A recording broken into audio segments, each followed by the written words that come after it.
While the guys and Dorothy and Kristen went out hunting, the remaining ladies did some exploring, led by Antonio Terrell's wife, Mercedes. Church? Pam Balducci and Linda Houck joined me as we started with the town of Lorca in the province of Murcia.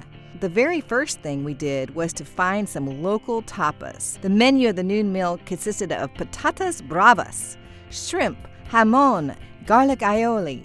It was so good. It was delicious. Next, we went to the local market in Lorca and tried delicious churros and hot chocolate and purchased a Spanish nativity scene. Lorca is famous for its nativity scenes, but they are popular all over Spain during the month of December, as Spain is 90% Catholic. I brought home typical sweets, dulces, and almonds of all kinds for Christmas morning gifts. But in all honesty, the almonds didn't make it home. They were eaten before the plane landed in Nashville. We did a little more shopping for local goods made in Lorca, and then we visited the castle in Lorca. And were amazed that they recently discovered a synagogue and Jewish quarter inside the fortress. The next time I visit Lorca, I want to actually dig at this archaeological site. This is something that they allow visitors to do. How cool is that? I found the people of Spain to be so kind and happy to talk with us and share a part of their culture with us. I loved the quaint little medieval village of Bucharest where we were staying. Bucharest sits in a beautiful valley way back in the mountains, and the hillsides are terraced all the way up to the top. We learned that each of these terraces was the farm of families during the medieval ages. If you look closely, you will notice that even the current buildings and dwellings of Bucharest are built on these terraces, as is the case with many European towns. The village consists of little walkways, and we explored the old church with the bell. And I gotta tell you, the homemade pastries, oh my goodness. We also visited the public laundry area from days gone by. This is where people gathered for conversations and updates about the latest news.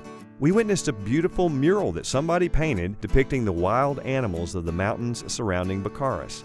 And we explored the Castilla de Bucharest, the castle that has recently been restored, improving access and creating walkways and viewpoints for visitors to enjoy. It was really pretty from up on top. Its origin may go back as far in history as the Roman Empire.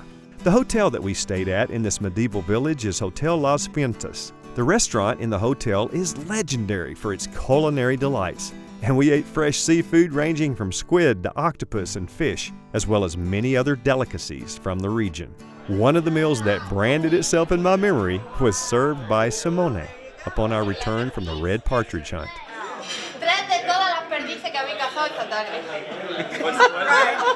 Three of all the partridges we have hunted today. There you go. All right, good.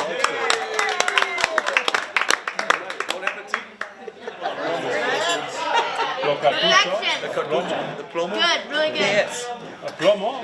What's a plomo? The only way our adventure in Spain could get any better was to take time as a group of friends who love God and spend some time in worship together.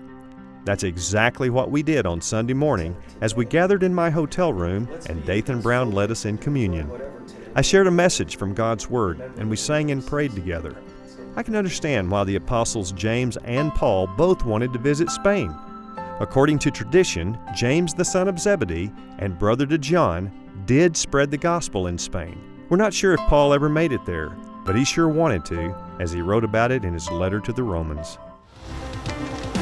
For the first time in my life, right now, it's about to happen.